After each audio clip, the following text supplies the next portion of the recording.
नमस्कार छात्र छात्राओं, आज की हिंदी ऑनलाइन कक्षा में सबका स्वागत है। आज हम कविता 9वीं नीम इस कविता का अध्ययन करेंगे। सुनो और अभिनय करते हुए गाओ। सर्वप्रथम मैं आपको पूरी कविता पढ़कर सुनाऊंगी।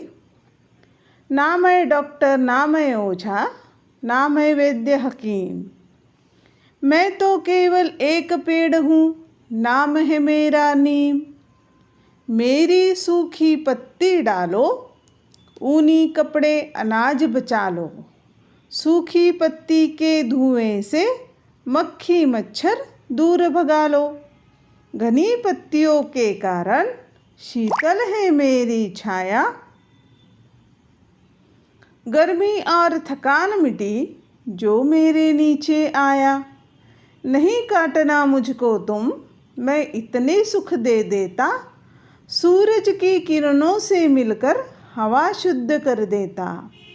सूरज तारे धरती चांद की जब तक चले कहानी, हमेशा सबको सुख देने की है मैंने मन में ठानी। छात्रों, यह कविता लता पंत इन्होंने लिखी है। कविता की कवयित्री का नाम है लता पंत। इस कविता में हमें नीम के पेड़ के बारे में जानकारी दी गई है। नीम का पेड़ हम सब के लिए कितना उपयोगी है, यह इस कविता में बताया गया है। मानो नीम का पेड़ इस कविता में हमसे बात कर रहा है। चित्रों द्वारा यहाँ पर हर एक कड़वा समझाया गया है। नीम का पेड़ हमसे क्या कहता है? वह कहता है, ना मैं डॉक्टर, ना मैं ओझा, यानी मैं कोई डॉक्टर नहीं हूँ, ना ही मैं ओझा हूँ। ना मैं वैद्य हकीम, जड़ी बूटियों से इलाज करने वाले उन्हें वैद्य हकीम कहा जाता है। वह कहता है कि मैं कोई डॉक्टर भी नहीं हूँ, ना ही मैं कोई ओझा हूँ, ना ही वैद्य या हकीम हूँ। मैं तो केवल एक पेड़ हूँ, नाम है मेरा नीम। यानी नीम का पेड़ अपना परिचय हमें दे रहा है कि मैं कोई डॉक्टर नहीं हूँ, मैं कोई ओझा नहीं हूँ और मैं कोई वैद्य हकीम भी नहीं हूँ। मैं केवल एक पेड़ हूँ और मेरा नाम है नीम। दूसरा कड़वा, मेरी सूखी पत्ती डालो, ऊनी कपड़े अनाज बचा लो। छात्रों, हम सब यह जानते हैं कि नीम की पत्तियों में, नीम के पेड़ में, उसकी हर अवयव में हम औषधि गुण पाए जाते हैं। नीम की टहनी जो होती है छोटी, उससे दातुन किया जाता है। दांतों के लिए वह बहुत अच्छी होती है। नीम की पत्तियां जो है वह औषधि के रूप में काम करती है। नीम की छाल है वह भी औषधि के रूप में काम करती है। और नीम का पेड़ सबसे ज़्यादा ऑक्सीजन उत्सर्जित करता है।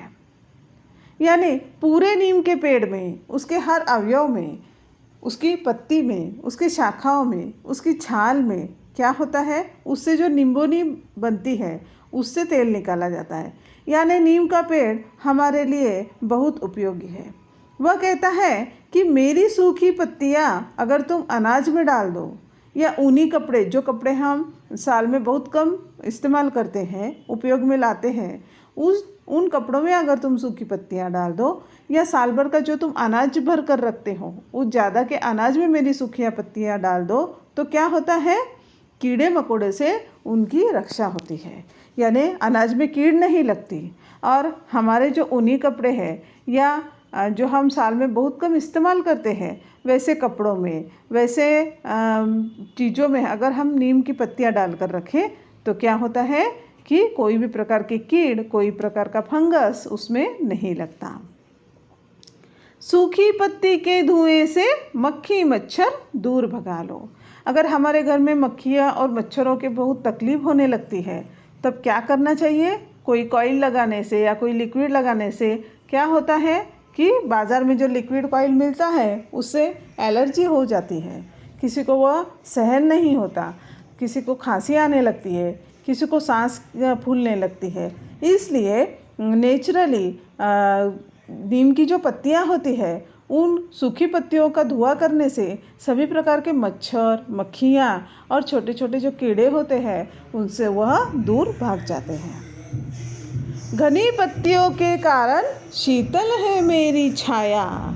नीम का पेड़ बहुत घना होता है, उसकी पत्तियाँ के कारण घनी छाया नीम के पेड़ की मिलती है। शीतल यानी ठंडी, नीम के पत्ते, नीम के पेड़ की छाया बहुत ठंडी और घनी होती है। उससे क्या होता है यहाँ चित्र में बताया गया है। देखो कि एक राहगीर नीम के पेड़ के नीचे आराम कर रहा है।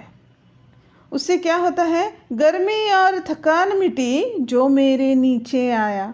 यानी नीम का पेड़ कहता है कि जो राहगीर, जो बच्चे, जो प्राणी मेरी छाया के नीचे आ जाते हैं उनकी गर्मी और थकान मिट जाती है। क्यों? क्योंकि मेरी छाया ठंडी है और घनी है। नहीं काटना मुझको तुम, मैं इतने सुख दे देता। अगले चित्र में बताया गया है कि एक लकड़हारा जो है वह पेड़ काट रहा है, काटने की कोशिश कर रहा है और मानो नीम का पेड़ उसे रोके जा रहा है कि वह कहता है कि नहीं काटना मुझको तुम, मैं इतने सुख दे देता। अभी मैंने आप सबको नीम के पेड़ का जो उपयोग है, उसके हर अवयव का जो उपयोग है, पत्तियों का, टहनियों का, उसकी जो छाल का, निम्बोनी का, उसके जो फल होते हैं उसका इतना उपयोग है, तो वह कहता है कि मैं आपको इतने सुख देता हूँ, फिर आप मुझे क्यों काटते हो। इसलिए वह कहता है नहीं काटना मुझको तो मैं इतने सुख दे देता। सूरज की किरणों से मिलकर हवा शुद्ध कर देता। और सबसे महत्वपूर्ण बात यह है कि नीम का पेड़ ऑक्सीजन का उत्सर्जन बहुत ज़्यादा करता है। छात्रों, हमें जीने के लिए श्वसन करना बहुत आवश्यक है। हम 2 मिनट भी सांस लिए बगैर नहीं रह सकते हैं और सांस लेने के लिए हमें वातावरण में जो ऑक्सीजन होता है उसका वह ऑक्सीजन हमें लेना पड़ता है और जब हम सांस छोड़ते हैं उसके द्वारा हम कार्बन डाइऑक्साइड यह बाहर छोड़ते हैं। तो पेड़ जो होते हैं वह कार्बन डाइऑक्साइड अपने भीतर ले लेते हैं और ऑक्सीजन बाहर छोड़ते हैं। यानी अपने लिए, मानव जाति को जिंदा रहने के लिए या सजीव प्राणियों को जिंदा रहने के लिए श्वसन की आवश्यकता होती है और उस श्वसन के लिए लगने वाला ऑक्सीजन यह पेड़ छोड़ते हैं। इसलिए वह कहता है कि सूरज की किरणों से मिलकर हवा शुद्ध कर देता। हवा शुद्ध करना यानी उसमें की जो कार्बन डाइऑक्साइड वायु है वह वायु अपने भीतर ले लेता है और वातावरण में ऑक्सीजन वायु छोड़ता है, जिससे हम सांस ले पाते हैं। इसलिए हमें कभी भी किसी भी प्रकार के पेड़ को नहीं काटना चाहिए और किसी को काटने देना भी नहीं चाहिए। सूरज तारे धरती चांद की जब तक चले कहानी।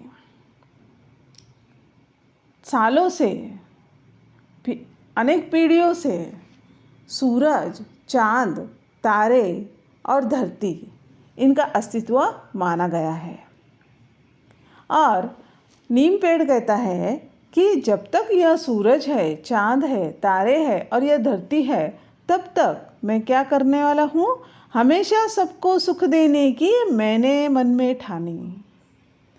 कि जब तक यह सब चीज़ें हैं तब तक मैं हमेशा आप लोगों को सुख देता रहूँगा।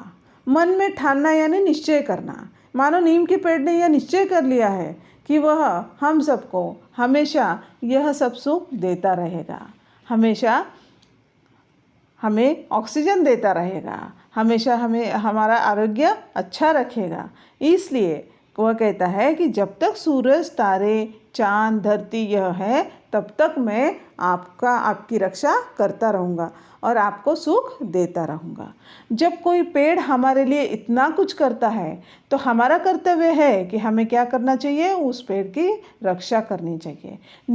लेकिन सिर्फ नीम के पेड़ की ही नहीं, तो हर प्रकार के पेड़ के, कोई भी पेड़ हो वह हमें ऑक्सीजन देता है और फल फूल देता है। इसलिए हमें हर पेड़ों की रक्षा करनी चाहिए और इतना ही नहीं तो हमें नए पौधे भी लगाने चाहिए और उन पौधों की देखभाल करनी चाहिए ताकि वह आगे चलकर बड़े पेड़ का रूप ले सके।